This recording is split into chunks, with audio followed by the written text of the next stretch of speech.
esse rapaz aqui. Tem um presentaço para vocês, tá joia? Quero convidar o Rosifran aqui na frente, reverendo Rosifran, nosso pregador dessa noite.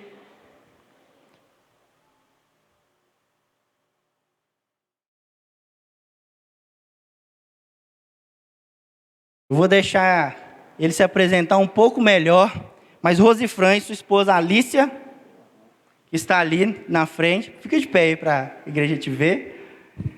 Toda esposa de pastor é tímida, né, gente?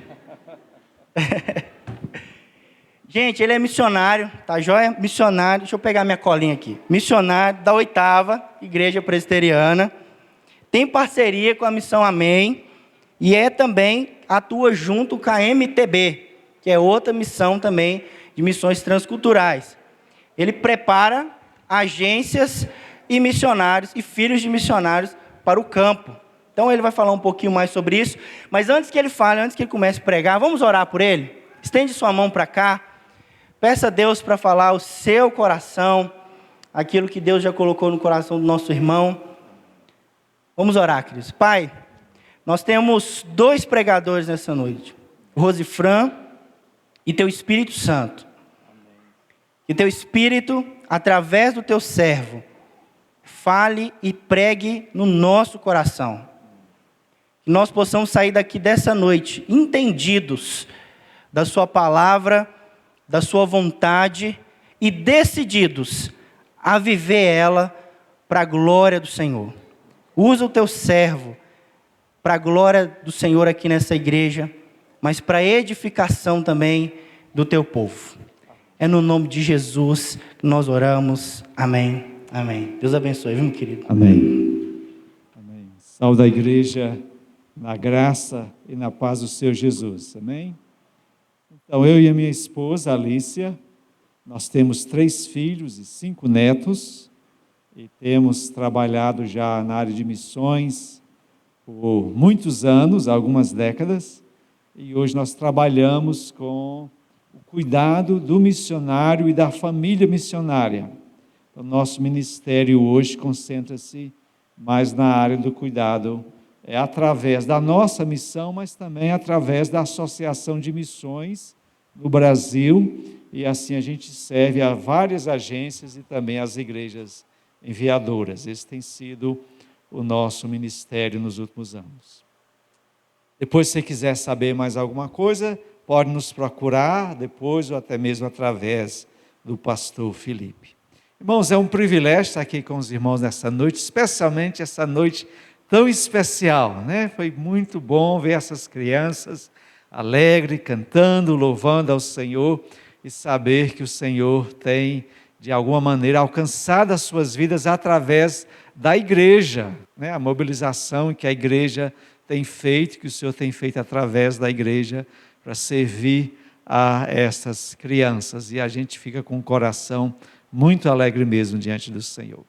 Vamos abrir as nossas Bíblias no Evangelho de Mateus, Mateus capítulo 11, e vamos ler do verso 1 até o verso 5. Evangelho de Mateus, capítulo 11, do verso 1 até o verso 6, aliás.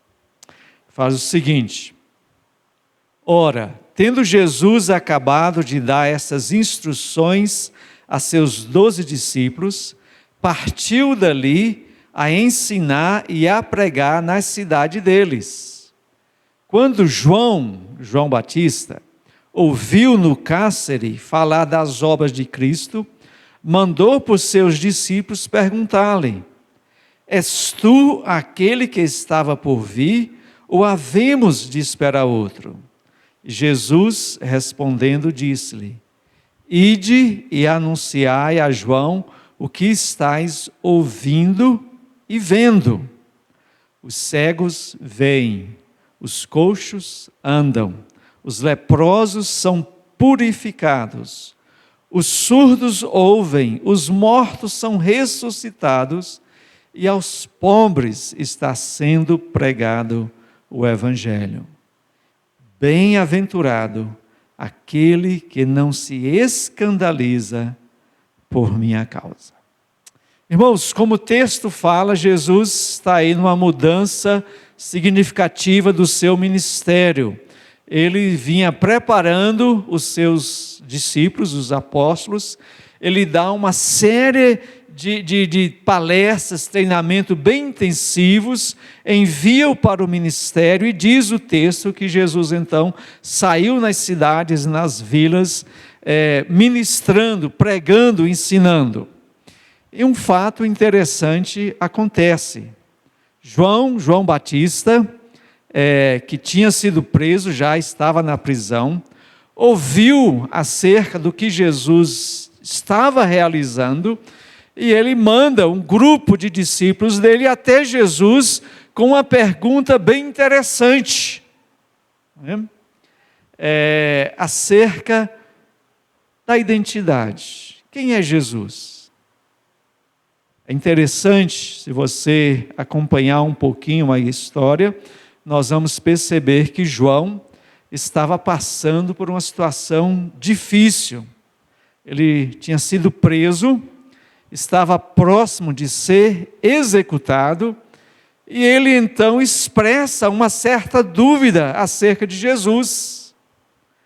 E é muito comum, irmãos, quando às vezes nós estamos passando por momentos difíceis, por lutas, por tribulações, enfermidade, doença, seja lá o que for que abate sobre a nossa vida, é muito comum a gente, às vezes, ser tomado de algumas dúvidas, algumas inseguranças acerca daquilo que a gente afirma crer acerca de Deus. Cadê Deus? Porque Ele permite que eu passe por essa situação tão difícil? Qual a razão do meu sofrimento? Por que eu estou fazendo? Será que Deus me ama? Será que eu fiz alguma coisa e estou pagando, merecedor dessa situação? É interessante a gente perceber que muitos personagens bíblicos passaram por situação assim.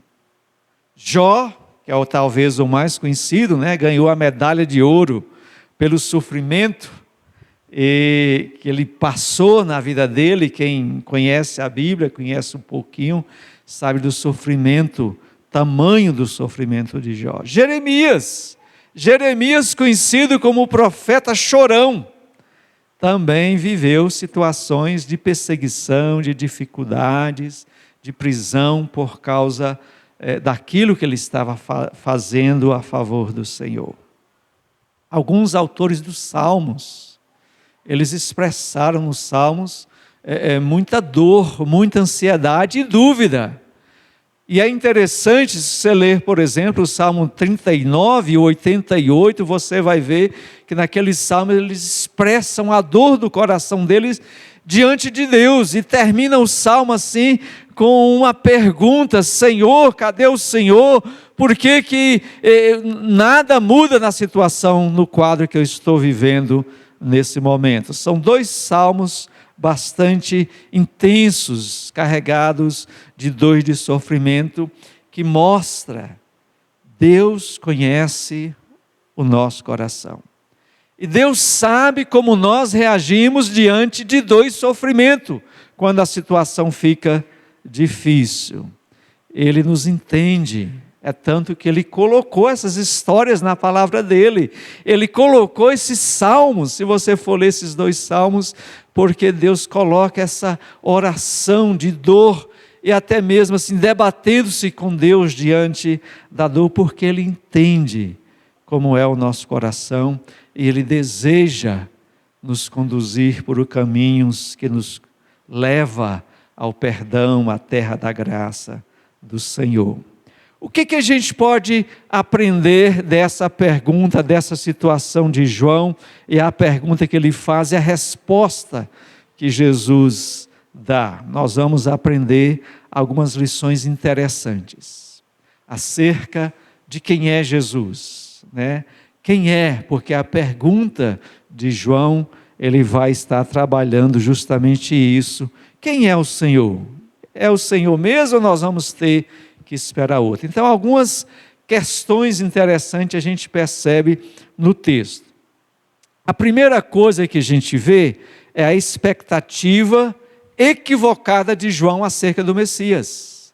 João tinha uma expectativa que ele mostra na sua pergunta acerca do Messias, que Jesus vai trabalhar com a sua resposta. É interessante, se você lê um pouquinho, conhece bem o Evangelho, quem é João e a relação dele com Jesus? João batizou, Jesus foi até ele para ser batizado, e diz que naquele momento houve uma manifestação do céu, de revelação para João e para todos ali, quem era Jesus. Diz que o céu se abriu, o Espírito Santo manifestou, Deus falou e todo mundo ouviu a voz de Deus, dizendo: é Ele, este é o meu Filho amado, este é o quem eu tinha prometido, é Ele. Então João e todos presentes ouviram essa manifestação do céu, da graça e de Deus, revelando quem era Jesus. Mas aí no texto que a gente lê, a gente encontra João, alguns anos, na caminhada aí, um tempo mais na frente, e ele então estava preso, sofrendo, padecendo. A prisão daquela época não era, embora algumas prisões no Brasil são muito difíceis, mas naquela época era muito mais difícil ainda, A humilhação, o escárnio, a ameaça de morte. E é interessante que ele faz essa pergunta: espera aí, o Senhor é mesmo quem a gente estava esperando? És tu aquele que foi tão profetizado que viria? Então a pergunta de João declara muito da expectativa dele, a expectativa messiânica do povo judeu. Se tu és o Messias, por que nós ainda estamos sofrendo? Por que eu estou aqui, eu que viria preparar o caminho?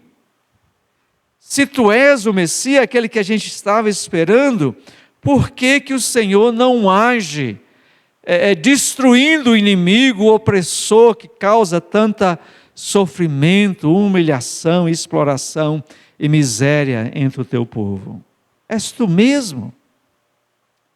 Eu e minha esposa, a gente tem assistido um seriado, a gente demorou um pouquinho, não sei se alguém já viu, The Chosen, está disponível aí gratuitamente para ser assistido, e a gente, a princípio, tivemos assim, mas depois passamos a gostar um pouco, porque ele mostra uma realidade assim muito humana, especialmente dos discípulos. E uma das características que a gente vê às vezes nos discípulos, quando Jesus começa a rebanhar, a formar o seu grupo de discípulos, que eles ficam meio impacientes com Jesus. E aí, Jesus, quando é que vai começar o show? E aí, Jesus, quando é que o Senhor vai começar a fazer grandes obras? E uma das coisas também que a gente vê é a opressão do Império Romano sobre o povo judeu. Eles mostram assim de uma maneira como eles humilhavam os judeus, quer dizer, estavam lá conquistando, explorando, e mesmo assim humilhando, fazendo pouco caso, e os discípulos, como a grande maioria dos judeus, assim naquela expectativa: mas tu és o Messias mesmo? Então começa, quando é que vai começar? E o Senhor vai demonstrar o seu poder e vai estar destruindo esse poder opressor que nos causa tanta miséria, tanto sofrimento e tanta dor. E é interessante, se você vê isso também, isso é claro nos evangelhos, Jesus às vezes tem que corrigir um pouquinho a expectativa que os discípulos tinham do Messias. E aí Jesus às vezes, quando ele começa a falar do seu ministério, do que ele veio fazer de fato e da morte que ele iria enfrentar, os discípulos ficam assim meio chocados. E teve uma hora que Jesus teve que ser duro com Pedro, quando Pedro falou: que é isso, Senhor? Não, Deus te livre. E Jesus pega pesado e fala assim: para trás de mim, não vem com essa não. Outro momento, quando Jesus fala com os discípulos, nércios e tardios de coração, vocês não entendem ainda qual é a expectativa bíblica do Messias. Se Jesus tivesse na sua primeira vinda aparecido com toda a glória e o poder de Deus para destruir os inimigos de Deus, os que receberam, que se rebelaram contra o seu amor, o seu governo, a sua bondade, e escolheram viver à parte de Deus, contra Deus, sendo inimigos de Deus, donos do seu próprio nariz, possivelmente ninguém teria sobrado. Não, possível não, certamente. Porque a palavra fala que todos nós pecamos. Estamos afastados da glória de Deus. Então, se Jesus tivesse vindo com essa manifestação poderosa, né, ele, para destruir os inimigos de Deus do céu, que se rebelaram, ninguém teria sobrado, nenhum. Eles tinham uma expectativa errada, de que ele viria para julgar, condenar, repreender aqueles que causam dor, sofrimento por causa da rebelião deles contra o próprio Deus. Alguns então deduzem, por causa disso, já que Jesus não fez isso, já que Jesus não manifestou, até mesmo Deus hoje não faz, alguns começam a pensar assim, Deus não existe, já que Ele não interfere na situação, parece que o mundo caminha assim, e só vão perpetuando problemas, dificuldade, miséria, exploração, e aí ficam com aquela expectativa, ou criam, a ideia de que se Deus de fato existisse, Ele viria e Ele iria intervir, iria dar um basta, iria destruir quem causa dor, sofrimento, injustiça e miséria na face da terra. E muitas vezes a gente acaba rejeitando, a ideia de Deus, o conceito bíblico de Deus, porque o próprio Deus, porque a gente fica numa expectativa de um Messias que venha resolver os nossos problemas e manifeste o juízo e o julgamento dele. E era essa a expectativa que eles tinham, e não é muito diferente da expectativa de hoje, Muitas pessoas hoje preferem não acreditar no Evangelho, falam assim, não, mas se Deus é bom, por que o mundo está da maneira que está? Se Ele fosse bom e fosse poderoso, Ele já teria intervido, já teria acabado com o mal, a violência e a exploração. Não é diferente nem dos discípulos e nem da expectativa que eles tinham, que os judeus tinham naquela época. É interessante que a resposta de Jesus vai mostrar um Messias que age em favor dos fracos. A resposta que Jesus dá é muito importante, não apenas pelo que Ele fala, mas pelo que Ele não fala. A primeira coisa, Jesus não condenou João, pela dúvida que ele estava tendo, da situação que ele estava falando. Jesus falou assim, que é isso, João? Você ouviu a voz do Pai, como é que você agora, só porque você está tendo problema, você está duvidando se eu sou ou não sou? Ele não falou, ele não condenou. Ele entende o coração da gente.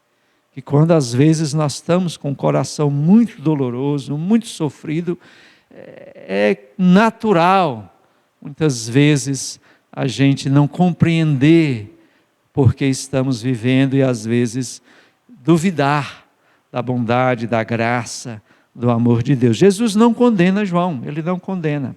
É interessante que Jesus também não tenta corrigir, condena João, porque ele estava com um conceito teológico do Messias errado. Jesus também não condena.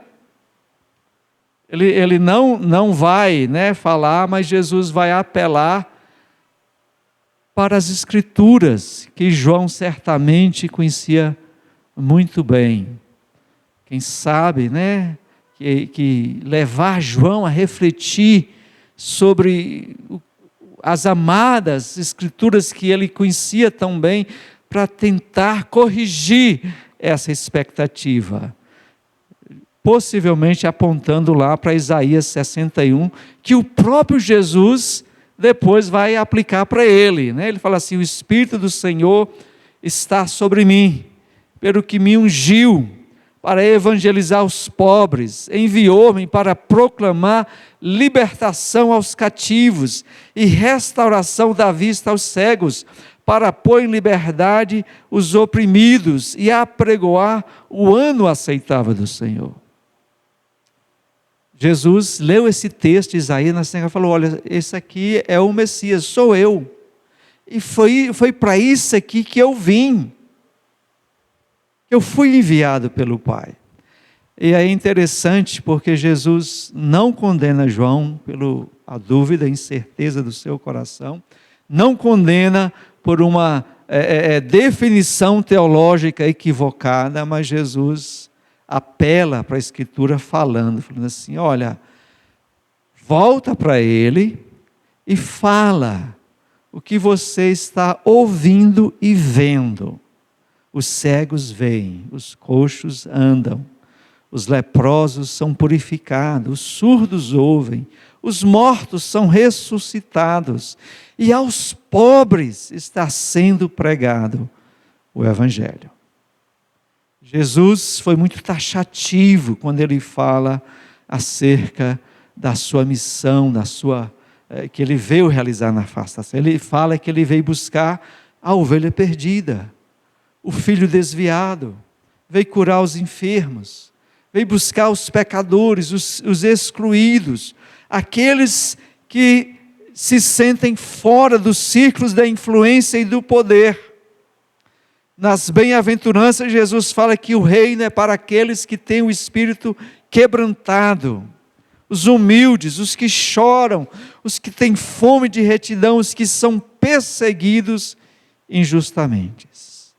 Não é porque o sofrimento ou a dificuldade em si torna alguém merecedor da graça de Deus, mas é porque normalmente essas pessoas que vivem em situações assim, elas de certa maneira reconhecem mais facilmente de que não dão conta da vida, que precisam de ajuda e estão mais abertos à graça, ao amor e à bondade de Deus.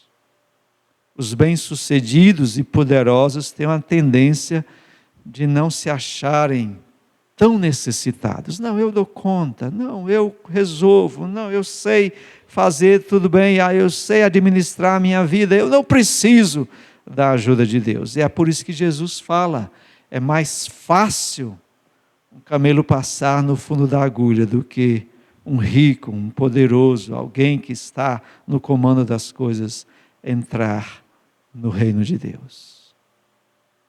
E ele fala, ele é claro, de que a missão dele, enquanto ele estava aqui agindo, ministrando entre os homens, ele buscava justamente os desgarrados, os excluídos, e ele vivia, inclusive ele é condenado muitas vezes, porque a plateia e os amigos dele eram pessoas excluídas, pecadores.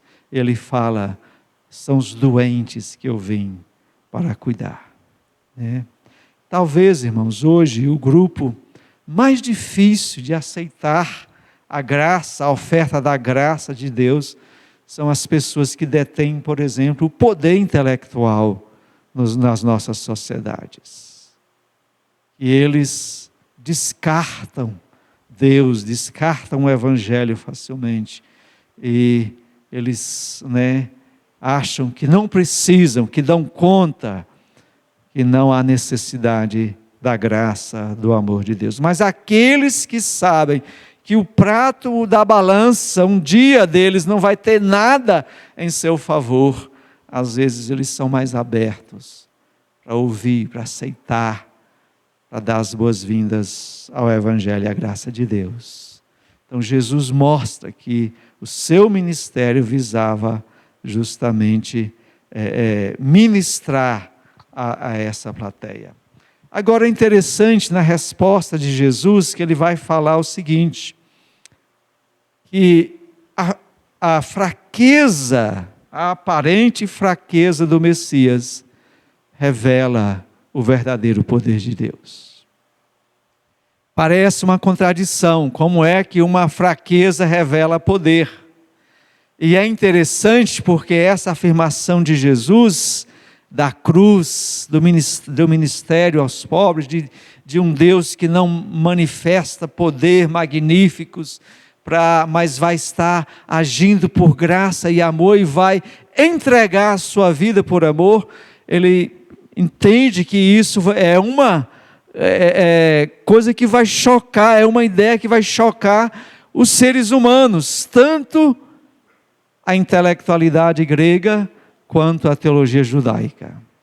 E é por isso que Jesus fala, olha, bem-aventurado, abençoado é aquele que não se escandaliza com essa verdade, com o meu ministério, com quem eu sou, com quem eu vim a fazer.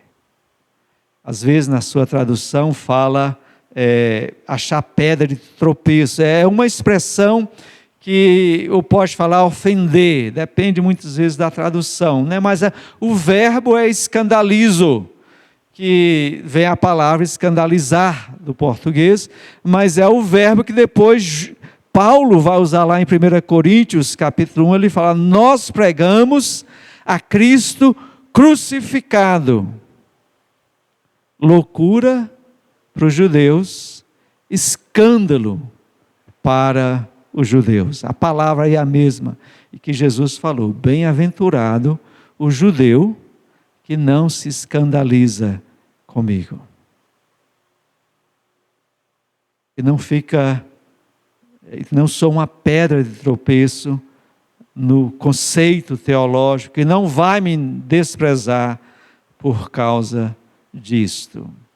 A suposta fraqueza de Deus a morrer na cruz é o único caminho para reconciliar o homem com Deus. Se ele tivesse vindo com a manifestação de julgamento, poder de destruição, ele teria a submissão dos homens por medo, por temor, e não uma entrega por amor. Como pode o Deus poderoso, o Todo-Poderoso, o Criador do universo, que foi profetizado por séculos que viria, como pode ele vir e ele se deixar ser crucificado? Não, isso não pode ser. Não cabe no nosso conceito, na nossa teologia. Não é ele, não pode ser. E é por isso que João, de alguma maneira, também estava lutando com essa dúvida, com essa dificuldade. Mas eu estou sofrendo, vocês estão sendo aí humilhados, perseguidos, e ele nem sabia ainda o que viria adiante para a pessoa de Jesus.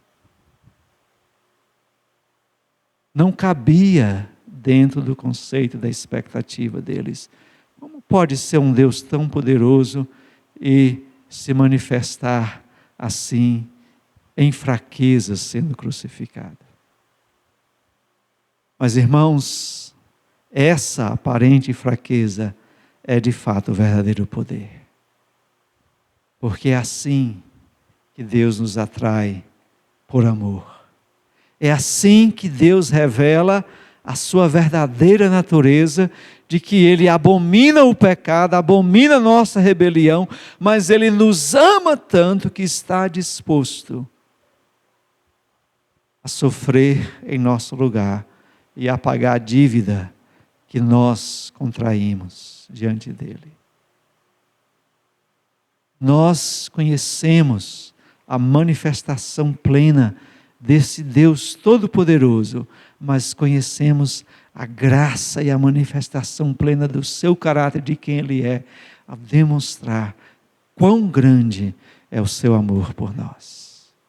E não deixa o pecado impune, mas também perdoa aqueles que reconhecem que são pobres, carentes e que precisam da graça dele, morrendo em nosso lugar.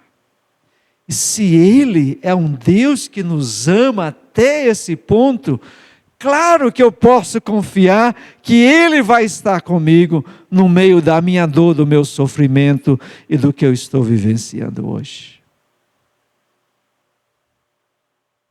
Se Ele me amou até esse ponto de morrer por mim, é claro que Ele entende a minha dor, o meu sofrimento que eu passo hoje, e é claro que eu posso descansar no cuidado e na graça dEle pela minha vida, mesmo que eu não entenda por que Ele não está mandando um raio do céu agora e funilando, destruindo as pessoas que causam tanta mal, miséria e sofrimento no nosso meio, na nossa sociedade, nas nossas vidas. O verdadeiro poder de Deus nos foi revelado na cruz do seu Filho por nós.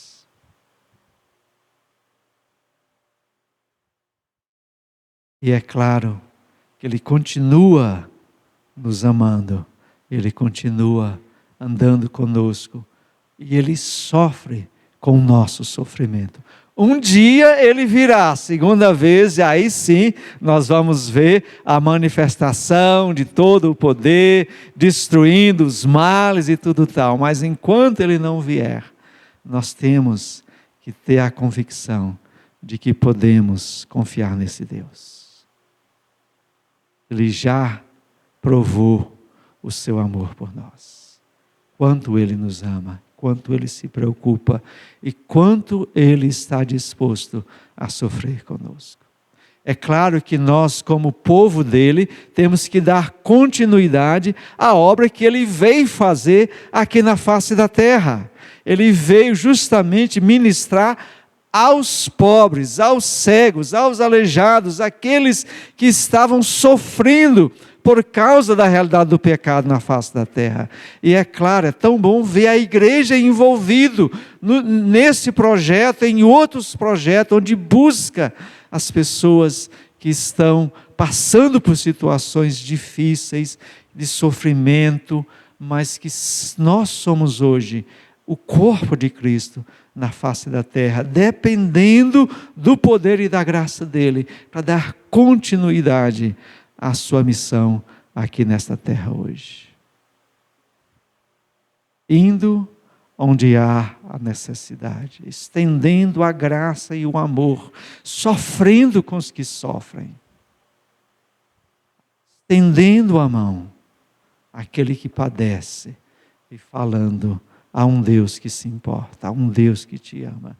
Ele já demonstrou, como ninguém mais podia, a morrer por você na cruz. Mas também nós queremos demonstrar parte deste amor, partilhando um pouco daquilo que a gente tem, para lançar, estender a mão para o sofrimento, para a dor daquele que está do nosso lado e está sofrendo. E nós somos muito alegres que estamos comemorando 50 anos da SEB, que tem sido um desses braços, desses pés, dessas mãos de Deus, de Cristo, aqui neste local, dando essa continuidade à obra deste amor do Deus que tanto nos ama. Confie no Senhor, descanse nele. Eu sei que tem hora que a gente vai duvidar, na hora que a coisa não vai do jeito que a gente quis, algum acidente no percurso acontece, parece aparentemente que Deus não está agindo, mas Ele está agindo.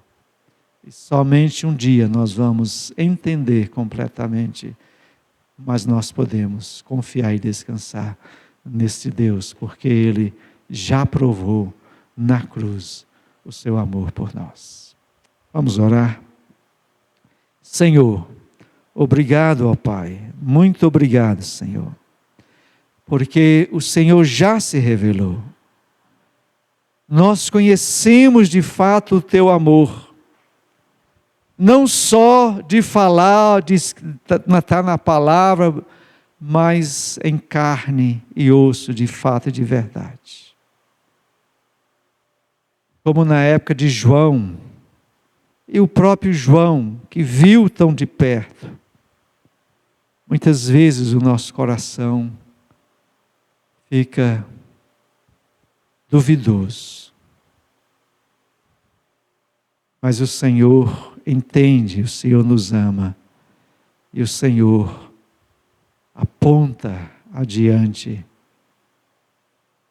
e aponta para trás também, para o Calvário, o sacrifício. E o Senhor consola e conforta, porque conhecemos o quão disposto o Senhor está de andar no nosso meio e conosco. Obrigado porque a Tua igreja é o Teu corpo presente na face da terra. E vamos passar por situações difíceis também, como o Teu povo passou ao longo da história. Mas nós não somos desamparados. O Senhor está conosco. Eis que estou convosco todos os dias.